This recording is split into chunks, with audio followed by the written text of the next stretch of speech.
여러분 안녕하세요. 너무 오랫동안 쉬는 것 같아서 어, 앞으로도 좀 바빠질 것 같고 빨리 중간중간 할 수 있는 것 빨리 정리하고 해야 될 건 해야 될 것 같아서요. 많이 늦어졌습니다. 장자는 음, 어, 어렵지 않아요. 하지만 여러분은 장자를 알려고 노력하는 그 순간부터 이미 장자화 돼 가고 있으십니다. 장자의 매력에 빠져들지 않는 사람은 거의 없을 거예요. 극히 현실파가 아니고서는 장자라는 텍스트를 읽으면서 어, 여러분 안에도 자유를 어, 느끼실 수 있으실 겁니다. 장자라고 하는 인물은 말이죠. 전국시대 사람이라고 합니다. 어, 맹자하고 동시대 사람이라고도 하거든요.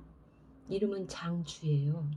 BC 4세기경에 많은 백가쟁명의 시대에 송나라 사람으로 태어났다고 합니다.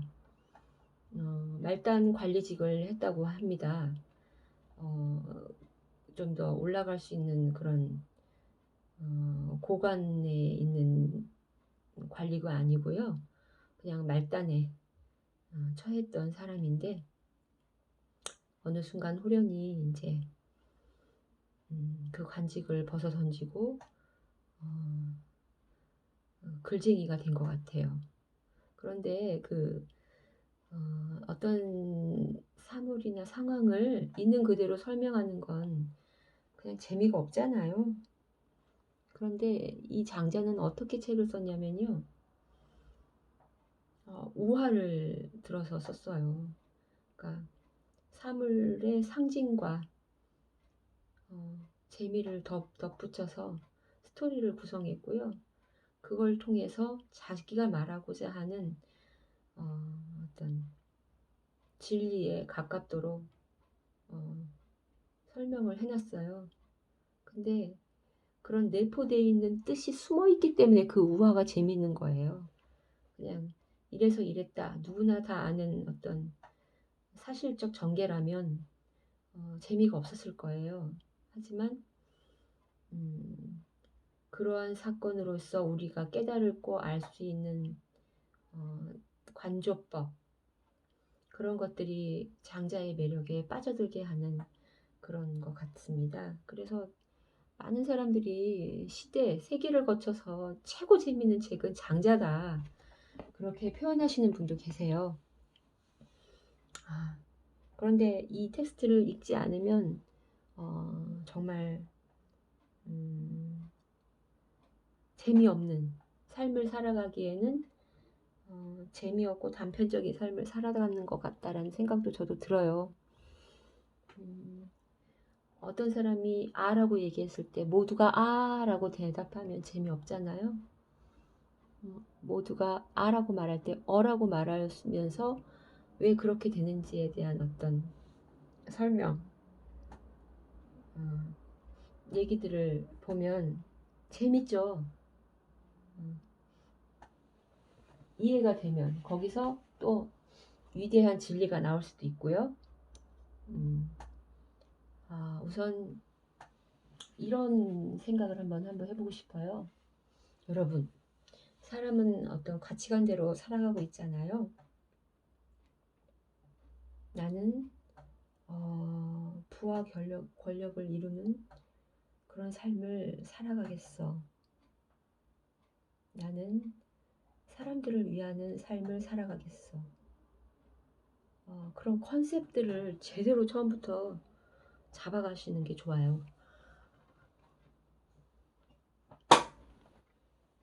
그런데 부와 권력을 좋아한다고 해서 그걸 쫓다가 허리 분질러지는 사람들도 있죠.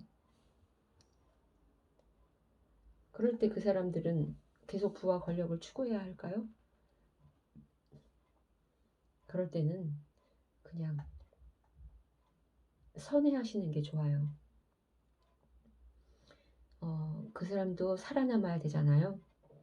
그럼 어쩔 수 없는 선회를 할 수밖에 없는 거죠. 인정하고요, 우선. 아, 내가 내 기질이 경쟁과 쟁취의 뭐 컨셉이 아닌가벼. 그런 생각을 하면서 좀 물러나서 다른 일을 도모하면 오히려 삶의 재미를 다른 곳에서 느낄 수 있다는 거죠.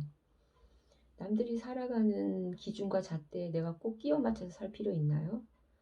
물론 학창 시절을 거치면서 학창 시절은 이제 취업을 목표로 하고 대부분 그렇게 가기도 하는데 모두가 그렇지는 않을 거예요. 어떤 사람은 교육자의 길로 가고 어떤 사람은 이과 문과로 나눠서 각자가 할 수 있는 저마다의 일을 찾기 위해서 이제 뿔뿔이 흩어지죠. 우리 아이가 그러더라고요. 엄마, 똑같은 교육을 학교에서 받고 이렇게 사회라는 세계에 나와서 각자 자기가 할 수 있는 일을 하나씩 맡으면서 이렇게 전문화되는 이 과정을 보는 게 너무 신기해요. 그런 말을 하더라고요. 음. 근데 모두가 거기에서 만족하면 좋은데 그렇지 못한 사람들도 있죠. 가다가 넘어지는 사람도 있고 실패하는 사람도 있고 지치는 사람들도 있을 거예요. 하지만 거기에서 어떤 사람이 어떤 상황이 와서 전화위복이 되는 계기도 올 수 있고요. 어, 전혀 다른 길을 또 다시 처음부터 걷는 사람도 있을 겁니다. 어, 음, 삼성전자 그 대리점에 가본 적이 있어요. 그때 핸드폰 그 배터리 충전기 그거에 대해서 이제 불만을 토로하는 고객이 있었어요. 그 고객은 산지 2달밖에 되지 않은 자기 핸드폰 충전기가 무상으로 다시 왔으면 좋겠다는 거예요. 전에도 이런 일이 있어서 자기가 무상으로 받았는데 지금도 충분히 그럴 수 있다라는 거죠. 그러면서 그거를 안내하는 부신, 그 안내하시는 부신이 너무 정말 야위고 피로가 얼굴에 많이 느껴지더라고요. 그리고 굉장히 몸체도 작았어요. 음, 그런데 그 아주머니, 그 고객을 대하면서 굉장히 힘들어 하시더라고요. 고객님, 핸드폰 배터리 충전기 같은 경우는 저희 대리점에서 제공해 드릴 수가 없어요. 그건 소모품입니다. 어, 소모품이기 때문에 고장이 나면 다시 재구매를 하셔야 하는 게 맞습니다. 그런데 그 아주머니 그렇게 생각 안 하는 거죠. 전에도 이런 일이 있어서 제공을 받았고, 그리고 1년 전에 일어난 일이기 때문에 이거는 내가 문제가 아니라 소모품의 문제라는 거예요. 그리고 1년이라는 기한 동안 무상 제공돼야 되는 것들은 지켜져야 한다. 혹시 윗선에 전화를 해봐서 가능한지 물어봐 달라. 근데 그러면 이게 융통성 있는 직원이라면 윗선에 전화는 신용이라도 해봤을 거예요. 그래서 된다 안 된다를 정확하게 알려줬겠죠. 하지만 어, 그분은 그렇지 못하더라고요. 보니까 한 얘기 또 하면서 이제 실갱이를 하는 것 같았어요. 정말 보기가 안타까웠어요. 별것도 아닌 그게 뭐라고 별것도 아닌 그 소모품이 사람의 삶을 이렇게 힘들게 하는가. 이 사람은 당연하다고 생각하고 이 사람은 당연하지 않다라고 얘기하고 세상을 살아가는 기준과 잣대가 눈앞에서도 이렇게 다른데 음, 정답을 찾아서 헤매는 되고 안 되고의 어떤 상황을 이렇게 10분 넘게 설명하고 있었어요. 참 그냥 그거 보고 안타까워서 제가 그냥 한마디 던졌어요. 저기 윗선에 한번 전화해 보셔서 되는지 안 되는지만 확인해서 그것만 전달해 드리면 될 것 같은데 너무 애쓰지 마세요. 이제 그렇게만 하고서 저는 그냥 지나갔거든요. 이제 그 이후부터는 이제 뭔가가 좀 진행되는 것 같더라고요. 아휴, 그냥 우리 젊은이들이 너무 애쓰는 것 같다. 그런 생각이 들어요. 자, 장자 얘기하다가 딴 얘기로 샜습니다. 10분이나 지났습니다. 이 장자의 철학은 어떤 철학일까요? 어, 왜 노자와 같이 묶여서 노장 사상이라고 할까요? 그거는 장자가 말하는 도와 노자가 말하는 도가 하나이기 때문입니다. 같기 때문이에요. 노자는 정치 해설서라고도 말하는 사람도 있고요. 자기 수양서라고 말하는 사람도 있어요. 실제로 노자는 이제 나라의 그 왕과 태자를 곁에 두고 가르친 사람이기도 했고, 그리고 수장실에 수장으로 있었던 사람이기도 했고, 나름 높은 관직에 있었던 사람이죠. 그런데 장자는 그렇지 못했어요. 그냥 낮은 관직에 처하면서 그것도 일찍 그만뒀어요. 그리고 이 어지러운 그 전국 시대를 살아가면서 많은 갈등을 했겠죠. 그래도 관직에 나아갈 수 있었던 건 나름 어, 어, 생각하는 힘이 있었던 사람인 것 같아요. 노자와 장자가 말하는 도는 어떤 도인가요? 도가도 비상도라고 해서 도를 안다고 말하면 그 사람은 알지 못하는 자이다라고 말을 하잖아요. 지자불언, 아는 자는 말하지 못한다. 그런데 우리는 공부를 하는 입장에서 모든 것들을 정확하게 정의를 내려야 합니다. 그렇지 않으면 공부가 애매해져요. 그래서 억지로 정의를 내릴 수밖에 없습니다. 자, 도란 전 시간에도 얘기했듯이 천지 만물의 근원이자 변화의 법칙이에요. 어디서든 존재하고 어디라도 가도 없지 않은 곳이 없고 있지 않은 곳이 없어. 모두 존재하는 도가 미치지 못하는 곳은 없어요. 명사적 설명은 이렇고요. 동사적 설명은 어떤 걸까요? 도는 모든 만물에 존재하지만 그것이 발현되는 곳은 바로 관계 속에서 구체적으로 이루어지는 게 바로 도다.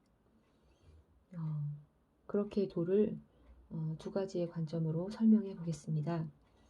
그러면 장자는 노자는 무의자연의 철학이었다면 장자는 좀 더 구체적으로 말하면 무라일체의 철학이라고 할 수 있어요. 무라일체는 초월과 자유의 철학이죠.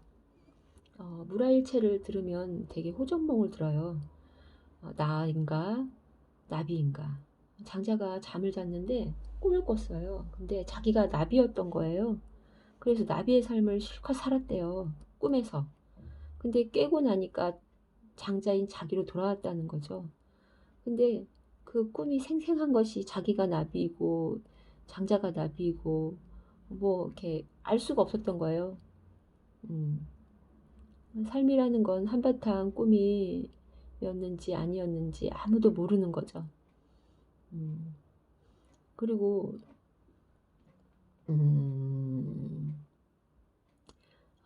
이게 장자를 알려면 선불교 사상을 알면 되게 편하게 접근하거든요. 불교를 모르고 장자를 공부하게 되면 조금 처음은 헤매요. 불교 사상의 무아의 관점에 좀 더 나를 이제 장자를 텍스트를 갖다가 접목시켜 보면 이해도가 굉장히 상승합니다. 불교는 나라는 존재가 있으면서 우리가 불교 사상을 배우게 되죠. 그러면 결국에는 끝에 가서 좀 힘들어지는 부분이 있어요. 왜냐면 결국에는 욕망을 버려야 되거든요. 나라는 사람이 존재하는 한 욕망이 없을래야 없을 수가 없어요. 먹어야 하고 자야 하고 그런 게 바로 욕망이죠. 근데 불교에서는 너와 내가 같잖아요. 그래서 나라는 자체를 아예 버려버려야 되는 경지에 이르러야 되는 거죠. 성철 스님 같은 스님들은 정말 누더기 같은 옷을 입고 사셨잖아요. 어, 어. 그런데 장자는 조금 그런 면에서 불교하고 또 다른 게 있어요. 이건 욕망을 버리는 게 아니고 욕망을 초월하는 겁니다. 이거는. 초월하는 거는 나를 버리지 않은 거예요. 나를 오히려 더 챙긴 걸 수도 있어요. 어, 하늘과 하나 된 나로 세속의 삶과 의 어떤 단절? 어, 음, 그래서 제가 생각해 보니까 그런 것 같아요. 우리가 학교 생활, 부모님의 어떤 지도 아래에서 예의 범절을 배우면서 이렇게 세상을 살아가는 삶의 지혜들을 배우잖아요.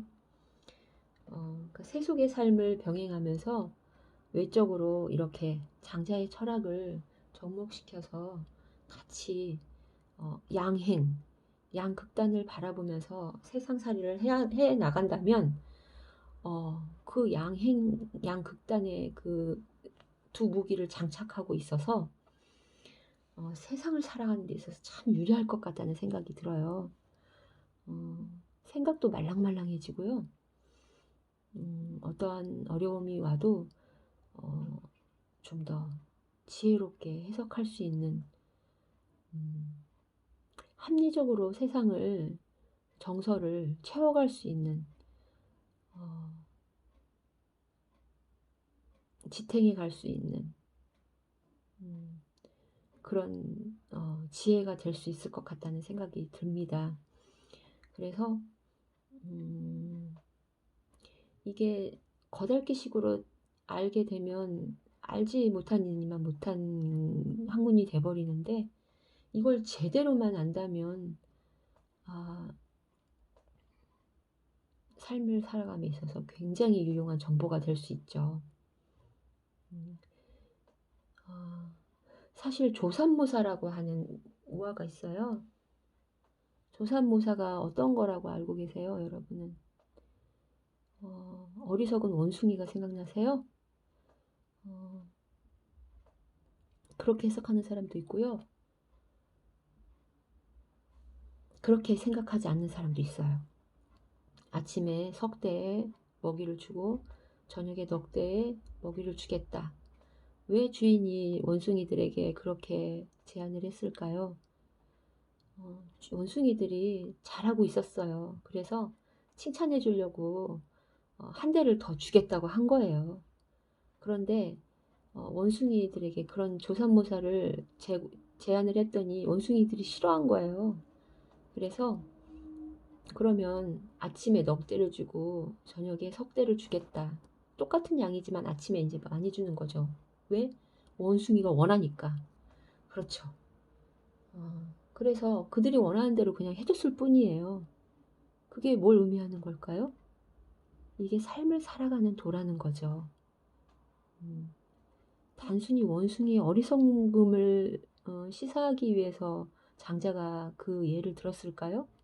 그렇지 않다라는 거죠. 삶의 변통, 그들과 내가 부딪히지 않는 그 한계선의 적절한 대응, 그런 거를 말한 게 조삼모사라고 저는 생각합니다. 그런 우화들은 굉장히 이 텍스트 안에서 많이 발견되고 있어요. 가죽나무도 그렇고요. 곱추, 지리소라고 하는 인물도 그래요.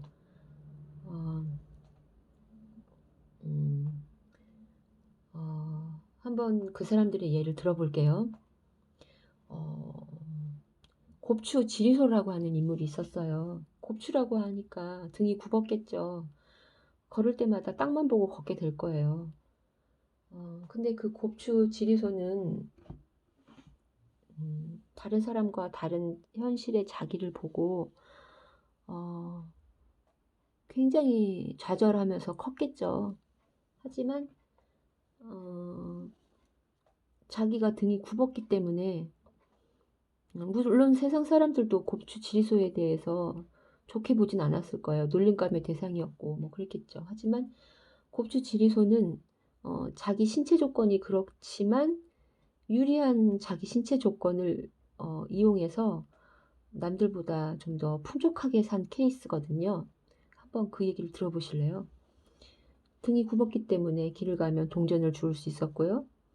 그리고 등이 굽었기 때문에 빨래하기도 편했습니다.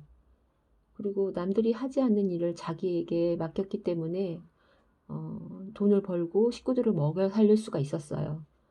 그리고 나라에 전쟁이 터졌을 때 멀쩡한 성인들은 징집의 대상이 돼서 군대나 전쟁터에 끌려가서 죽임을 당해야 했지만 곱추 지리소는 징집의 대상에서 항상 벗어날 수 있었고 삶을 좀 더 오래 영위할 수 있었고 정신적 피해도 입지 않았어요.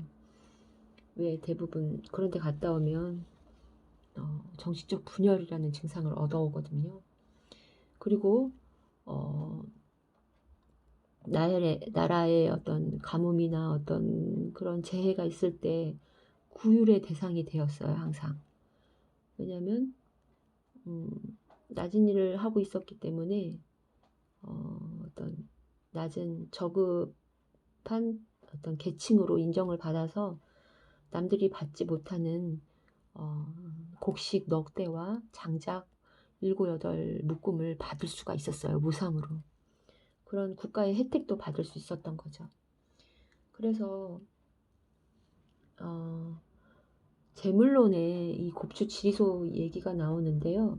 물건을 가지런히 이제 공평하게 본다, 만물은 평등하다, 그런 거를 주장하기 위해서 이제 재물론에 많은 우화들이 숨어져 있는데 그 예가 곱추 지리소의 이야기예요. 진리 안에 만물은 하나고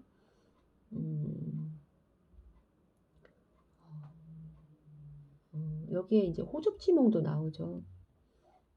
내가 장자인지 장자가 나인지 알 수 없었다.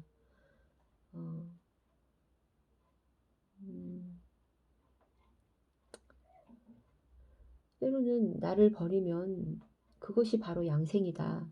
뭐 그러한 텍스트들이 나와요. 근데 제일 중요한 건 이 재물론에서 쓸모없음의 쓸모를 한번 얘기를 해보는 거예요. 정말 가장 중요한 부분이라고도 할 수 있어요. 현대 사람들이 이걸 좀 알았으면 좋겠어요. 실제로 이런 현대에 이런 일들이 많이 일어나죠. 자, 곱추 지리소는 어떤 거였나요? 세상에 전혀 쓸모없는 사람으로 여겨졌죠. 하지만 거기에서 그렇기 때문에 오히려 쓸모를 얻었잖아요. 그래서 세상을 다른 사람보다 더 유리하게 살 수 있었어요. 비록 단점도 있었겠지만 식구들 먹여 살리고 자기가 살아가는 세상에 있어서 재물은 넉넉히 취할 수 있었다라는 거죠. 쓸모없음의 쓸모없는, 가치 없는 것의 쓸모를 모른다. 쓸모는 쓸모없음 속에도 존재한다. 그런 걸 이제 장자는 얘기하고 싶은 거죠. 자, 그 예를 들어본 게 다른 우화도 있어요. 한번 볼게요.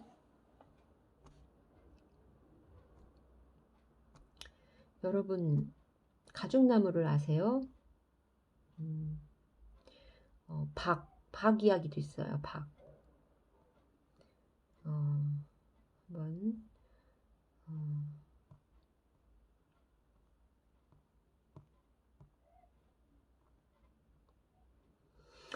해자라고 하는 인물이 있었어요. 장자 친구인데 해자는 관직에 종사하는 사람이었고요. 장자는 그렇지 않았죠. 근데 해자가 장자에게 많이 놀러 왔어요. 그래서 서로 토론하는 걸 좋아했거든요. 혜자가 장자에게 친구에게 찾아와서 옳고 그름을 분명히 하고 논리적으로 따지기를 좋아했기 때문에 찾아와서 얘기를 하는데 위나라 해왕이 자기에게 큰 박씨를 주었다는 거예요. 그 박씨를 심었더니 그 박이 열리긴 했는데 크기가 얼마나 저기 큰지 쌀을 담아도 무겁고 물을 담아도 무거워서 들을 수가 없었다는 거죠. 그런데 그거를 쪼개가지고 잘라서 쪽박을 만들려고 했더니 또 너무 크니까 평평해가지고 쪼갰는데 평평해가지고 물 하나 담을 수가 없었다는 거예요. 다 옆으로 흘러내려갔다는 거죠. 그래서 그 박에 쓸모 없음을 알고 모두 깨부었다는 거죠. 그랬더니 장자가 뭐라고 했을까요? 장자는 이렇게 말했어요. 자네는 그 박에 왜 쓸모를 모르는가? 장자는 그 박을 이렇게 말했어요. 무엇을 담으려고 했던 자네의 생각이 한계다. 그 박은 물에 갖고 가서 뗏목으로 연결져 가지고 뗏목으로 이용하면 물 위를 둥둥 띄울 수 있는 용도로도 쓸 수 있는 건데 그래서 그 쓸모를 찾아줄 수 있는 건데 왜 꼭 무엇을 담으려고만 하느냐, 그거를 또 얘기를 했어요. 그리고 또 다른 예를 한번 들어볼까요? 가죽나무 얘기를 한번 해보죠.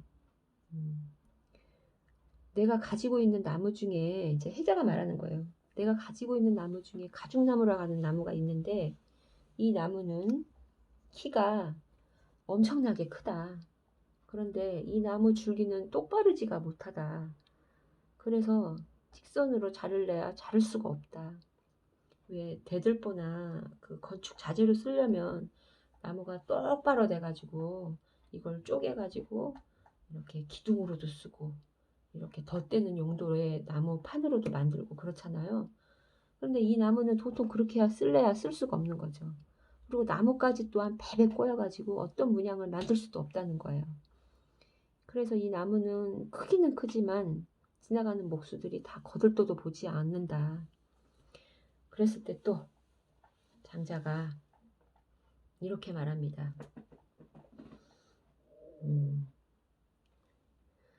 이 나무하고 당신 혜자하고 뭐가 다르냐. 당신의 말은 굉장히 크고 그럴듯해 보이지만 하나 쓸모없는 이야기다. 그렇게 얘기를 해요. 이제 혜자가 욱했겠죠. 그리고 다른 이제 비유를 들어서 얘기하는 거죠. 이것까지 얘기하면 이제 복잡하실 거예요. 지금은 나무에 꽂혀 있기 때문에 다른 예를 들면 아마 생각이 복잡해지실 거예요. 그래서 제가 얘기를 한번 해볼게요. 이 큰 나무는 이렇게 써볼 수 있다는 거죠.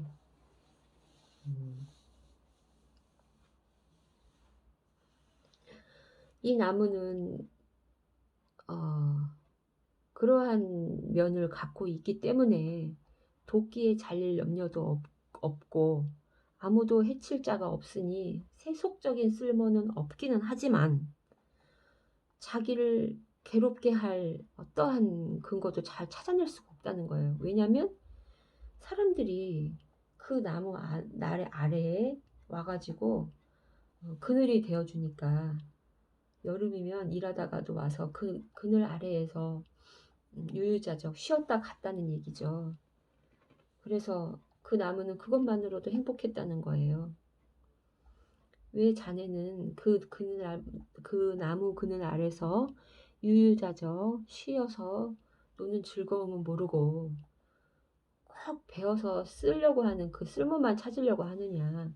쓸모 없음에 쓸모를 왜 모르느냐.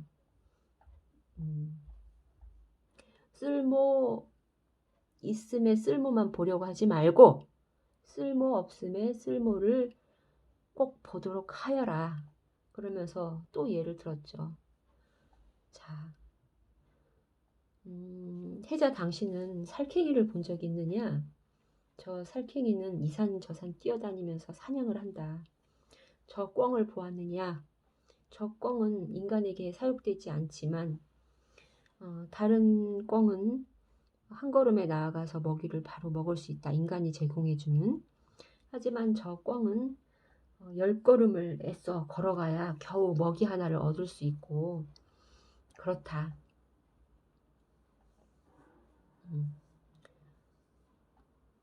하지만 이제 살쾡이도 그렇게 이산저산 뛰어다니면서 사냥을 하는 거죠. 꿩처럼.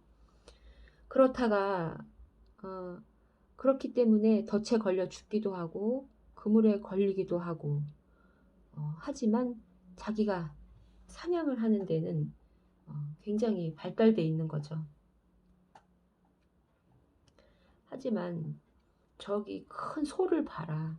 저 크기는 그 구름을 가릴 만한큼 크고 하지만 쥐 한 마리도 잡지 못한다. 사냥의 관점으로 봤을 때 소는 할 수 있는 게 한 개도 없는 거죠. 그런데 살쾡이는 그리고 그 꿩은 무엇을 누리나요? 자유를 누리죠. 네, 그겁니다. 자유가 있으면 목숨을 거는 거죠. 직접 사냥하고 보호를 받지 않는 거예요. 하지만 그게 그들의 즐거움이라는 거죠. 예. 왜 닭이나 비둘기 뭐 그런 것들은 사육되어지고 나중에 그 사육되어진 사람의 그 보호 아래서 살고 보호가 벗어나면 바로 죽죠. 남에게 휘둘리는 삶을 사느냐, 내가 내 삶을 영위하면서 사느냐, 거기에서 나에겐 어떠한 최적의 유리함이 있는지. 삶은 주어지는 게 아니고 선택해서 내가 그걸 쟁취하는 거라고 하거든요. 너에게 무엇을 해도 문제가 많을 거예요. 나는 그게 맞지 않는데 내가 왜 그걸 해야 되냐. 모든 100가지 조건을 만족시켜줄 건 없거든요. 닭은 자유를 포기했기 때문에 먹이를 듬뿍 먹을 수 있었고요. 대신 일찍 죽었겠죠. 하지만 꿩은 먹이를